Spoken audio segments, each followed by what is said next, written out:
Hello बच्चों, class 11th chemistry के अंदर हम शुरू करने वाले हैं हमारा नया चैप्टर। कौन सा चैप्टर? हमारा यूनिट 3 है ना। 3rd चैप्टर हम शुरू करने वाले हैं और वो 3rd चैप्टर हमारा कौन सा है? Classification of element and periodicity in properties. ये हमारा जो 3rd चैप्टर है इसको हम शुरू कर रहे हैं। सबसे पहले मैं आपको ये बता देता हूँ कि हमें इस चैप्टर के अंदर क्या क्या पढ़ना है ना। थोड़ा सा मैं आपको ओवरव्यू दे देता हूँ कि इस चैप्टर के अंदर हमें किन किन बातों को पढ़ना है ना। जैसे कि हमारा जो चैप्टर का नेम है ना, चैप्टर का नेम क्या है हमारा? Classification of element and periodicity in properties है ना। जैसे कि उसके नाम से ही हमारा ये क्लियर है कि क्लासिफिकेशन ऑफ एलिमेंट मतलब हमें किसके क्लासिफिकेशन के बारे में पढ़ना है? जो एलिमेंट होते हैं ना, एलिमेंट का क्लासिफिकेशन। तो एलिमेंट के क्लासिफिकेशन के अंदर हमें क्या क्या पढ़ना है? तो सबसे पहले तो हमें इस चैप्टर की जो शुरुआत करनी है कि हमारे इस टॉपिक के साथ कि हमें ये जो एलिमेंट होते हैं उनको ये क्लासीफाई करने की आवश्यकता है ना। Need to classify element. Element को क्लासीफाई करने की आवश्यकता क्यों पड़ी? फिर उसके बाद में जब एलिमेंट को क्लासिफाई करने की आवश्यकता पड़ी तो एलिमेंट का जब क्लासिफिकेशन किया गया तो एक टेबल बनाएगी है ना। उस टेबल का नाम हमारा है पीरियोडिक टेबल। उस टेबल का डेवलपमेंट या वो जो हमारी टेबल है पीरियोडिक टेबल, उसकी जेनेसिस है ना, वो टेबल हमारी कैसे बनी, तो उससे रिलेटेड अलग अलग जो साइंटिस्ट थे उन्होंने कुछ प्रयास किए है ना। कौन कौन से साइंटिस्ट ने प्रयास किए? तो उसमें सबसे पहले हमारा आता है डोबेराइनर। डोबेराइनर ने एलिमेंट को क्लासिफिकेशन करने का प्रयास किया।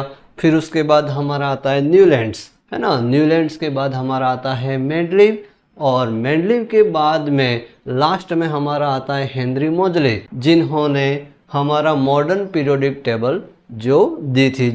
तो पीरियोडिक टेबल का डेवलपमेंट कैसे हुआ? उसके बाद हमारी जो पीरियोडिक टेबल बनी, उस पीरियोडिक टेबल के अंदर कौन कौन से एलिमेंट होते हैं? तो पीरियोडिक टेबल के अंदर जो एलिमेंट होते हैं उनको 4 टाइप के अंदर डिवाइड किया गया। एक तो हमारे S block, P block, D block और ए ब्लॉक। चारों प्रकार के जो ब्लॉक के एलिमेंट हैं, उन ब्लॉक के एलिमेंट के जो जो कैरेक्टरिस्टिक्स हैं, कौन कौन से एलिमेंट होते हैं, उनके बारे में हमें पढ़ना है। फिर उसके बाद है ना, ये जो पीरियोडिक टेबल के कैरेक्टरिस्टिक्स पढ़ने के बाद हमें जो हमारी जो मेन जो 4 प्रकार की जो प्रॉपर्टीज़ है ना, यहाँ लिखा है ना, ये पीरियोडिसिटी इन प्रॉपर्टीज़ मतलब जो मेनली जो 4 प्रकार की प्रॉपर्टीज़ है, उसमें पहली हमारी है एटॉमिक साइज, सेकंड हमारी है आयोनाइजेशन एंथैल्पी, थर्ड हमारी है इलेक्ट्रॉन गेन एंथैल्पी और फोर्थ हमारी है इलेक्ट्रोनेगेटिविटी। ये जो 4 प्रॉपर्टीज़ हैं वो उस पीरियोडिक टेबल के अंदर उनकी जो प्रॉपर्टीज़ होती हैं वो किस प्रकार से चेंज होती है। जो मैंने जो 4 नेम जो बताए, उनकी जो प्रॉपर्टीज़ हैं या उनकी जो वैल्यू है वो पीरियोडिक टेबल के अंदर जब हम लेफ्ट टू राइट में जाते हैं या फिर अप टू डाउन में जाते हैं तो वो पीरियोडिक टेबल के अंदर ये जो 4 टाइप की जो प्रॉपर्टीज़ है वो किस प्रकार से चेंज होती है, उसके बारे में हमें इस चैप्टर के अंदर डिटेल से पढ़ना है। और ये जब प्रॉपर्टीज़ हमारी कंप्लीट हो जाएगी तो इस तरह से हमारा ये पूरा जो चैप्टर आपका जो 3rd चैप्टर है classification of element and periodicity in properties, ये चैप्टर हमारा पूरा कंप्लीट हो जाएगा। तो इस वीडियो के अंदर हम करते हैं इस चैप्टर की शुरुआत और इस चैप्टर की शुरुआत के अंदर हमें कौन कौन से पॉइंट पढ़ने हैं वो मैं आपको बता देता हूं। तो उसके अंदर सबसे पहले हमें पढ़ना है कि ये जो एलिमेंट होते हैं उनके क्लासिफिकेशन की आवश्यकता क्यों पड़ती है। फिर उसके बाद जब एलिमेंट का क्लासिफिकेशन करते हैं तो जो पीरियोडिक टेबल जो हमारी बनती है उसकी जेनेसिस है ना, उसका डेवलपमेंट हमारा किस प्रकार से होता है, उससे रिलेटेड जिन जिन साइंटिस्ट ने जो जो कार्य किया वो जो साइंटिस्ट हैं उसके नाम आपके सामने हैं। और फिर उसके बाद हमारा उसमें जो पहला साइंटिस्ट जिसने पहला प्रयास किया एलिमेंट को क्लासिफिकेशन करने के लिए, वो साइंटिस्ट हमारा है डोबेराइनर, जिसने एलिमेंट का क्लासिफिकेशन किस प्रकार से किया इसको इस वीडियो के अंदर हम डिटेल से समझने वाले हैं। तो वीडियो शुरू करने से पहले आप इसका स्क्रीनशॉट ले लें।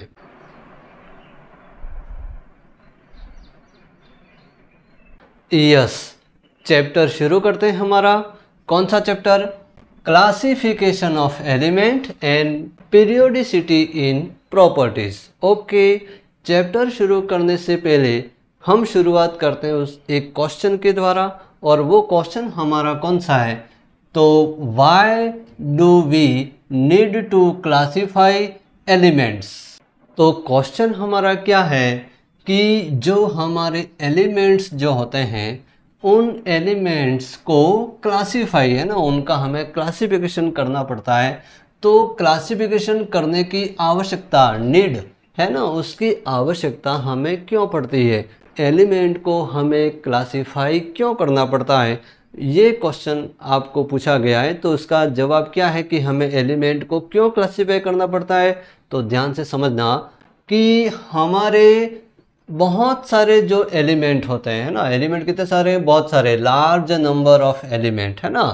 तो लार्ज नंबर ऑफ एलिमेंट जो होते हैं उनका यदि हमें इंडिविजुअली स्टडी, मतलब एक एक की यदि हम अलग अलग स्टडी करने जाएं तो वो क्या होता है? वेरी डिफ़िकल्ट होता है। क्या क्या वेरी डिफ़िकल्ट होता है?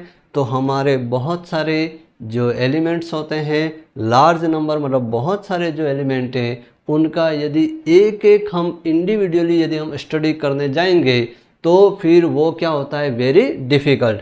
हम एक साथ अलग अलग तत्वों की हम स्टडी नहीं कर पाएंगे। तो जब नहीं कर पाएंगे तो इसलिए हमें ये जो एलिमेंट जो होते हैं उनको क्लासिफाई करने की आवश्यकता होती है। तो एक तो ये जो एलिमेंट होते हैं और साथ में उनके कंपाउंड्स, है ना, एंड देयर कंपाउंड्स। तो एलिमेंट्स और कंपाउंड जो बहुत ज़्यादा मात्रा में होते हैं उनका यदि एक एक इंडिविजुअली हम स्टडी करने जाएंगे तो वो बहुत ही कठिन होता है। इसलिए हमें जो एलिमेंट होते हैं उनको क्लासिफाई करने की आवश्यकता पड़ती है। क्लियर? तो ये जो क्वेश्चन जो आपकी बुक के अंदर भी दिया गया है उसको मैंने आपको क्लियर किया। अब उसके बाद हम आगे बढ़ते हैं कि अब एलिमेंट का हम क्लासिफिकेशन करते हैं ना, और एलिमेंट का जब क्लासिफिकेशन हम करते हैं तो हमारी एक टेबल का फॉर्मेशन होता है, और वो टेबल हमारी कौन सी होती है? तो वो टेबल हमारी है पीरियोडिक टेबल। अब ये जो पीरियोडिक टेबल है उस पीरियोडिक टेबल का फॉर्मेशन या उसका डेवलपमेंट या उसकी जेनेसिस, है ना, जेनेसिस ऑफ पीरियोडिक टेबल, मतलब ये पीरियोडिक टेबल किस प्रकार से बने ना।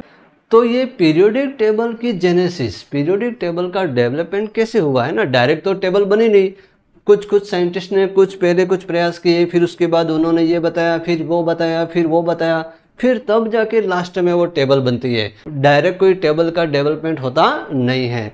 तो कौन कौन से साइंटिस्ट ने क्या क्या प्रयास किए उसके बारे में हम एक एक करके समझते हैं।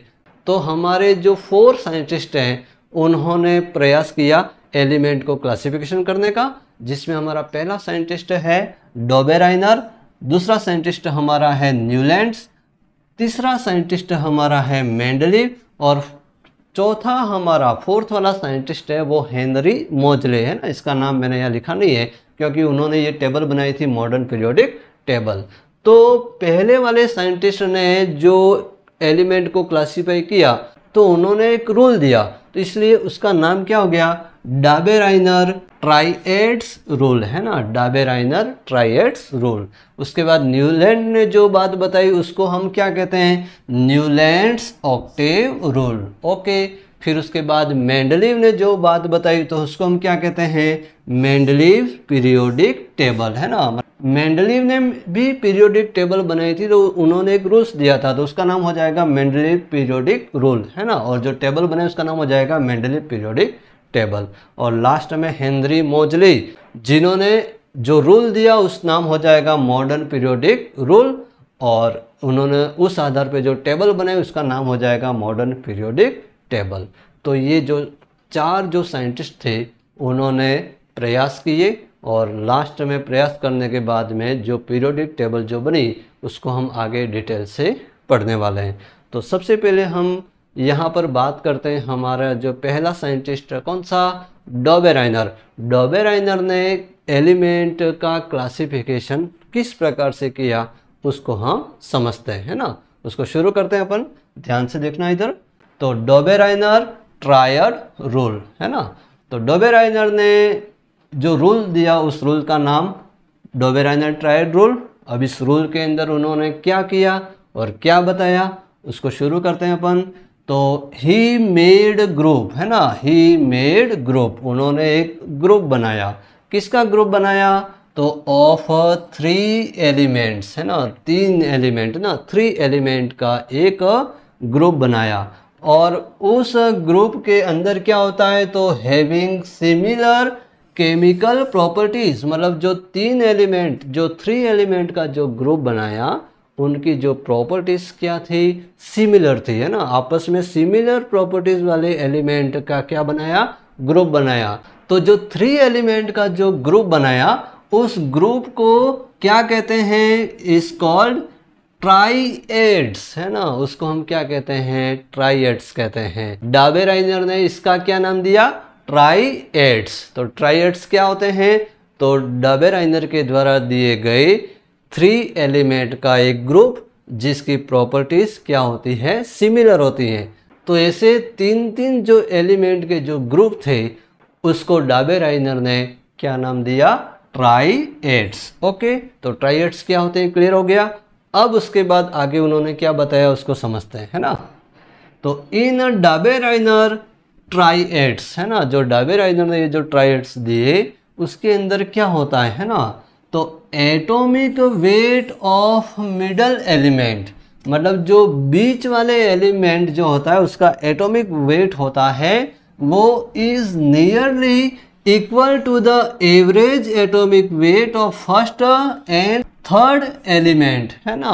मतलब हमारा ये जैसे मान लो ये एग्जांपल है ना, इस एग्जांपल के अंदर ये हमारा एक ट्राइएड्स है, इसके अंदर 3 एलिमेंट हैं। कौन कौन से एलिमेंट है, तो एक तो लिथियम है, एक सोडियम है और एक पोटेशियम है।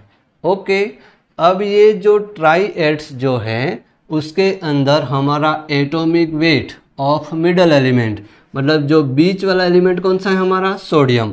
सोडियम का जो एटॉमिक जो वेट होता है वो is nearly equal to the average atomic weight of first and third element, मतलब जो बीच वाले जो एलिमेंट का जो एटॉमिक वेट होता है वो फर्स्ट और थर्ड दोनों एलिमेंट के एटॉमिक वेट का क्या होता है, एवरेज होता है। दोनों का यदि एटॉमिक वेट का यदि हम एवरेज निकालते हैं तो वो एटॉमिक एवरेज हमारा होता है बीच वाले मिडल एलिमेंट का एटॉमिक वेट होता है। ओके, तो इसको अपन चेक करके देखते हैं कि क्या वास्तव में ऐसा होता है कि नहीं। तो देखिए ध्यान से, यहाँ पर atomic weight of middle element, मतलब बीच वाले एलिमेंट का यदि हमें एटॉमिक वेट निकालना है तो हम ये फर्स्ट वाले एलिमेंट का एटॉमिक वेट 7 और थर्ड वाले एलिमेंट का एटॉमिक वेट हमारा कितना है 39, दोनों का एवरेज निकालना है। तो एवरेज हम कैसे निकालेंगे, दोनों को एडिशन कर देंगे और 2 से डिवाइड कर देंगे। तो इसको जब एडिशन कर दिया तो 46 और डिवाइड बाय 2, तो 2 से डिवाइड कर दिया तो हमारा आंसर कितना आया 23। मतलब ये जो एवरेज जो एटॉमिक वेट आया वो एटॉमिक वेट किसके बराबर होगा, वो हमारे मिडल एलिमेंट है ना, बीच वाला जो एलिमेंट जो सोडियम है उसके एटॉमिक वेट के क्या होता है, नियरली इक्वल है ना। नियरली इक्वल के ऐसा नहीं कि 23 फिक्स ही आना चाहिए, उसके नियरली है ना, उसके अप्रोक्सीमेटली एटॉमिक वेट हमें प्राप्त होता है। ओके, तो इस प्रकार डॉबेराइनर ने जो एलिमेंट का क्लासिफिकेशन किया तो उन्होंने क्या किया, जो हमारे 3 एलिमेंट है ना, 3 जो एलिमेंट जो होते हैं उनका ग्रुप बनाया और वो ग्रुप ऐसे एलिमेंट का बनाया जिनकी प्रॉपर्टी सिमिलर होती है और साथ में इनके अंदर जो बीच वाले एलिमेंट होता है उसका जो एटॉमिक वेट होता है वो फर्स्ट और थर्ड दोनों के एटॉमिक वेट के एवरेज के क्या होता है, इक्वल होता है। ऐसा किसने बताया, डोबेराइनर ने। और इस प्रकार उन्होंने एलिमेंट का क्या किया, क्लासिफिकेशन किया, मतलब एलिमेंट को इस तरीके से जमाया। ओके, अब ये तो हो गया हमारा उसका एक ट्राइएड्स, है ना। उसके अलावा भी उन्होंने ट्राइएड्स दिए। तो उन्होंने कौन कौन से एलिमेंट को क्लासिफाई किया, तो एक तो ये क्लोरीन, ब्रोमीन और आयोडीन, इनका एक ट्राइएड्स बनाया, है ना। और इसके अंदर भी सेम प्रॉपर्टीज होती है, जिस प्रकार से इसके अंदर होती है वैसी ही प्रॉपर्टीज इनके अंदर भी होती है। मतलब इन तीनों की केमिकल प्रॉपर्टीज हमारी सिमिलर होती है, और एटॉमिक वेट का जो ये बात जो उन्होंने बताई वो भी इसके अंदर ये अप्लाई होती है। और उसके बाद एक और ट्राइएड्स दिया, उसके अंदर कौन कौन से एलिमेंट हैं, तो उसमें एक तो कैल्शियम है, दूसरा हमारा स्ट्रोंशियम है, और तीसरा हमारा बेरियम है। कैल्शियम, स्ट्रोंशियम और बेरियम, इन तीनों एलिमेंट को भी इस प्रकार से आपस में रखा और एक ट्राइएड्स बनाया, और इनकी भी प्रॉपर्टीज आपस में सिमिलर होती हैं, और इनके अंदर भी ये जो एटॉमिक वेट वाला ये जो कॉन्सेप्ट है वो इसके अंदर भी अप्लाई होता है। मतलब ये तीन हमारे, एक तो ट्राइएड्स ये, दूसरा ये और तीसरा ये 3 ट्राइएड्स उन्होंने बनाए, है ना। मतलब 3 हमारे ट्राइएड्स उन्होंने दिए। किसने दिए, डोबेराइनर ने। ओके, तो ये कंप्लीट हो गया हमारा डोबेराइनर, जिन्होंने एलिमेंट को क्लासिफाई किया। अब बात करते हैं हमारी ये जो डोबेराइनर के जो ट्राइएड्स थे, या उनका जो ये रूल था डोबेराइनर ट्राइएड्स रूल, उसकी क्या है लिमिटेशन, उसकी क्या क्या लिमिटेशंस हैं उसके बारे में हम पढ़ते हैं।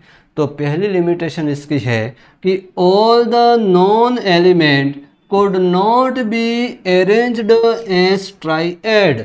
मतलब जितने भी हमारे जो नॉन एलिमेंट जो हैं, या उस समय जो नॉन एलिमेंट थे, जिस समय डोबेराइनर ने ये जो ट्राइएड्स दिए थे, उस समय जो नॉन एलिमेंट थे, तो उन सभी नॉन एलिमेंट को इस तरह से हम ट्राइएड्स के अंदर यदि हम अरेंज करने जाते हैं तो वो अरेंज होते नहीं हैं। केवल और केवल ये 3 ही ट्राइएड्स वो बना सके, उससे ज़्यादा वो ट्राइएड्स बना नहीं सके। तो सभी जो नॉन एलिमेंट थे उस समय, उन सभी के ट्राइएड्स का फॉर्मेशन उनके द्वारा नहीं हुआ। तो ये तो होगी उनकी पहली लिमिटेशन। उसके बाद दूसरी लिमिटेशन उसकी है कि it is not applicable for D and F block element. अब ये जो डोबेराइनर जो ट्राइड जो रूल्स हैं वो नॉट एप्लीकेबल, वो हमारा एप्लीकेबल होता नहीं है।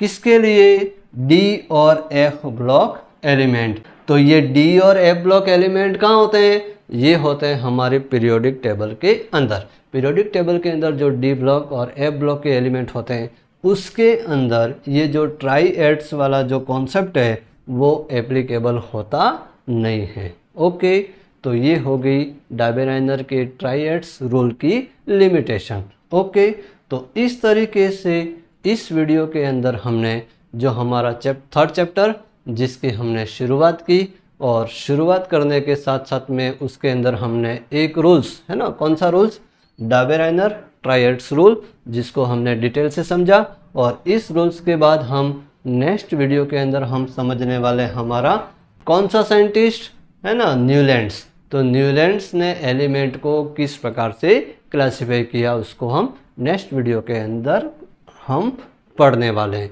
तो आशा करता हूँ आपको समझ में आया होगा। वीडियो अच्छा लगा हो तो उसे लाइक और शेयर करें, और हमारे चैनल को सब्सक्राइब ज़रूर करें। मिलते हैं नेक्स्ट वीडियो में न्यूलैंड्स ऑक्टेव रूल के साथ। तब तक के लिए जय हिंद, वंदे मातरम।